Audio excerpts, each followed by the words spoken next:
the Julia Child idea, we sort of started talking it through as we had with, as I say, literally dozens of other people, and we were like, wait a second, that would be like amazing. I mean, first of all, we didn't know that much about her story, but as we started to learn, it had a feminist love story in it, which we loved. And it was really the food that made us want to do it. Like, it was so different. You know, obviously, the way Julia Child changed culture was so different than how Justice Ginsburg did. But was actually, it was like more important than it seems at first glance. Betsy and I had a crosstown bus ride where we just started talking about all of the disgusting food that we ate as kids, kind of like before Julia Child's influence had really swept across the world. Both our lovely mothers, may they rest in peace, were not great cooks. You know, my mom, I feel bad saying that, but like my mom used to serve, like there was nothing that she made that was good. And she used to serve, and yet she was the cook in the house. Like that's, you know, and she used to serve, one of her big meals was like spaghetti with ketchup, which honestly is not bad with a little Heinz ketchup on it, but still, like, come on. We're like, it just made us realize how much the world has changed, that that seemed like an acceptable thing that one would do with one's children.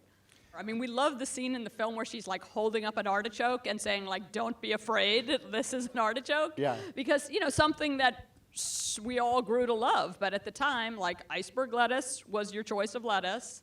You know, produce was so bad, like just there was so much that wasn't good, and realizing how much Julia impacted that, not just about cooking, but about eating, just the idea that like, no, having good food can be amazing and important and a way to bring people together, and just even the whole French cultural thing of savoring your meal and making that a central part of your evening and of your daytime. Just like it was a great idea to bring to this country.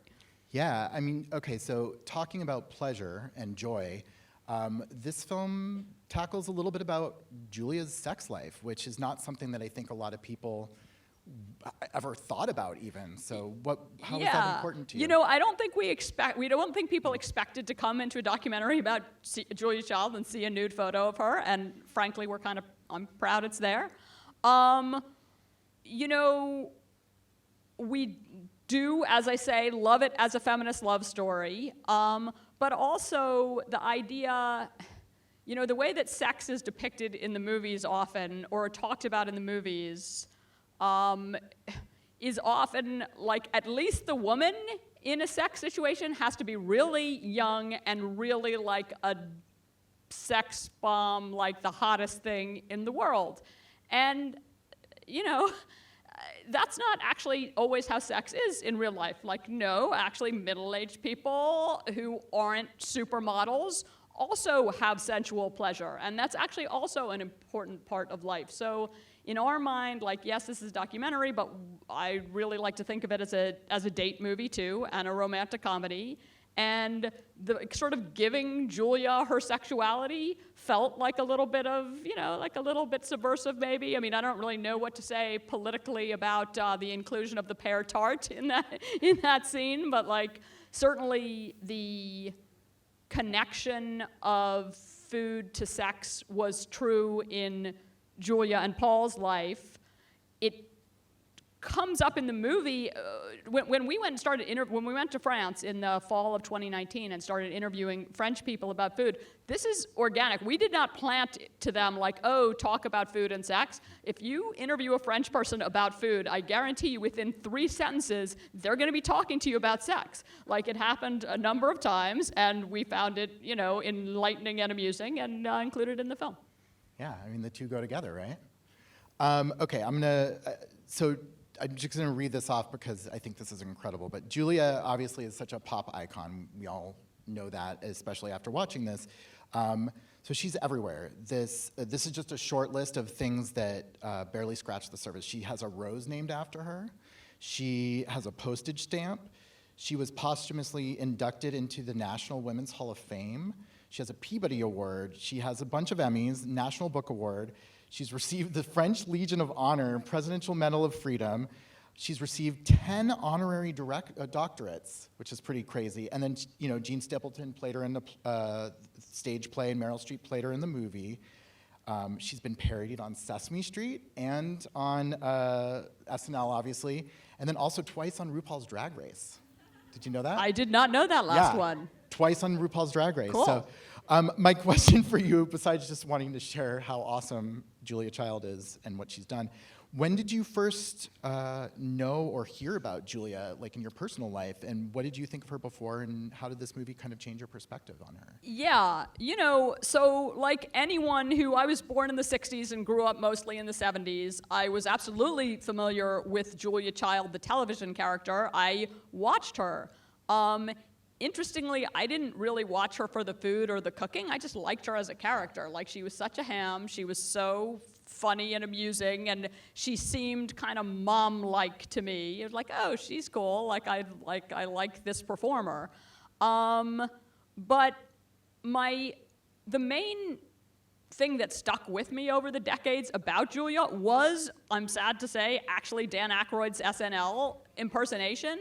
And I think that's true of a lot of people. And while it is funny, and we were pleased to find that audio of Julia saying how much she enjoyed it, and hearing from other people that she would pull out the VHS tape at dinner parties. We get that she thought it was hilarious. But the problem is that ultimately it is a somewhat minimizing and trivializing depiction of this person who can be thought of as a little bit of a joke. And I think looking into her story and thinking about how she changed things in this country made us realize, no, actually what she did was quite important. And it's, there is a problem with that on gender stuff. Sometimes women's accomplishments end up being a little minimized, and it's easier to think of someone as a joke than as someone who actually really made a difference. We've been really pleased in recent weeks, as part of the pre-promoting for this film, that we've actually been talking to a lot of people in the professional food world today and have been really fascinated and blown away by how universally she's revered in the food world. Food people don't think of Julia as the Saturday Night Live skit. They've all got mastering. They all think it helps, holds up. We actually were interviewed by a French chef today who talked about, who I would say was probably around 70 years old, who talked about how strong the technique that's listed in mastering is. So I think the main thing that the experience of working on the film gave us was just understanding that she's really important and she really changed the world. And the fact that that's all about food, is just good. Yeah, Julia is one of those people, obviously, she's not a joke, but people have kind of this, everybody loves Julia Child, and they have their kind of way of talking about Julia Child. Also the voice. So that makes it very mimicky-able. So yeah, you can't but really blame people in the for film, that. it comes up so many times where people aren't even trying; they just slip do. into Julia voice. Yeah. What did that surprise you? No, actually, I will say for every interview we asked people to do an impersonation, and they all did, but except I think maybe Jose Andres refused, and even the refusal was kind of funny, and we thought about including that. In the end, we thought it wasn't necessarily because we'd let it kind of come in organically. People just people like to do the voice. You mentioned Julia Child, and someone usually answers you in the voice. So spending so much time with her on this project, did you find yourself slipping into Julia voice ever? Do you have a Julia impression? I could do it I'm Julia Child, but no, I never found myself doing that. Good, okay. I have done it now and never again. There you go. So you saw it here, never ask about it again. So you and your co-director, Betsy West, you've done a number of films together now. You did RGB and then AFI Doc's favorite, My Name is Polly Murray, together. How did you guys meet? What is it like having a co-director? Betsy and I met working actually on a project about 12 years ago called Makers. That was this very ambitious, monumental project documenting the modern women's movement, for which we interviewed 100 groundbreaking, still living women, and created a video archive as well as a documentary grew out of it. It was it was kind of connected to some of the stuff that, obviously, that we're doing now.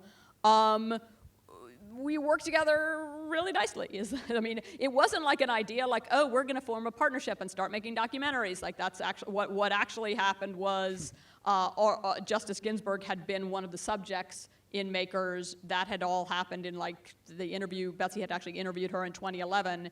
I interviewed her for a different project in 2013, and around the 2014 thing when the whole Notorious RBG blew up on the internet, we were just like, wow, someone should make a documentary about Justice Ginsburg, and why shouldn't it be us? So it was really a result of doing that one project together, and it worked out really well. And so we said, let's keep, and we both come from the broadcast news world, so although we've both also been in the doc space for a period of time also, but we bring with us the broadcast news sensibility of, we're pretty organized, we work pretty quickly, we're not like, there are doc people that the process is like they interview like 800 people and then think like, oh, what should we do now? Like most of the people, that we interview end up being in the film. Like we have a way we work, and it seems to, and we also really want to tell stories that we think people would like to watch.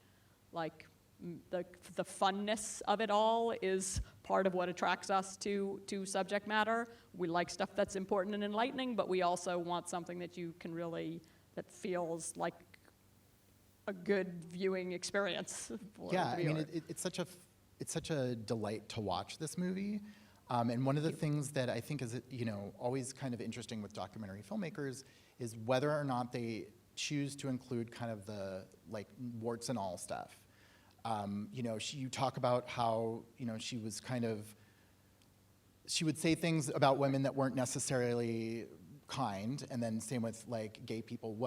Why did you decide to include that stuff? And yeah, honestly, it just seemed like an interesting story. Conflict is always a little good for story, and in terms of Julia's evolution, on the gay rights question, like it's kind of just what you're looking for when you're putting a narrative together. Like, oh, here's somebody who starts out, not too surprisingly, I'm sorry to say, in the 70s, who starts out homophobic, then has a very personal experience when a close friend, her attorney, gets sick with AIDS, becomes supportive of him, and makes such a change that she's publicly out there speaking out for gay rights and AIDS research, which I think for people today, it's maybe a little hard to understand what a big deal that was. Yeah. Like that clip is from 1988. Yeah, that's huge. People were not talking publicly. Celebrities, that happened later. Celebrities were not talking publicly in support of people with AIDS in 1988. Certainly someone like Julia Child, whose audience was not coastal liberals, but middle America. Right, and it's always important to see people change, in documentaries or anything really, just because it's important for us to see that we're flawed and we can change. Right. So one of the other things that's really pleasurable about your film is the music. So we were talking earlier. You said that you actually helped select some of the music. What about the score? Like, how did it all come together? Yeah, so we were thrilled that the composer Rachel Portman agreed to be our composer for this movie. We had the idea pretty early on that we wanted a narrative film composer to compose the music because we wanted to give it that sort of big movie feel. Rachel was incredible. She was a delight to work with. It was kind of different than other composing experiences that we've had, where she worked very quickly, starting once we had a cut of the film. She watched the film, and then we had like this 3-hour session where she went through scene by scene, asking us to come up with words to describe what feeling we were trying to create. We were like yelling out like, prickly, joyous, turned on, dripping, climbing, like we're just like screaming out words like That's a game great, show. yeah. It was like, when we got off the call, I said to Betsy, what was that? What was the process? I don't understand. And within 2 weeks, Rachel gave us cues, the individual songs for like half the film, each one like perfectly evoking the mood that we wanted the scene to have. So it's like, and she didn't, often composers sort of computer generate. She actually didn't. She played piano and actually sang and then she would give us a list of like, oh, this is going to be clarinets, this is going to be strings. We're like, okay. In one case, from the early, there's a part that's the early PBS years that we liked her singing so much that we said, can you just, she's going,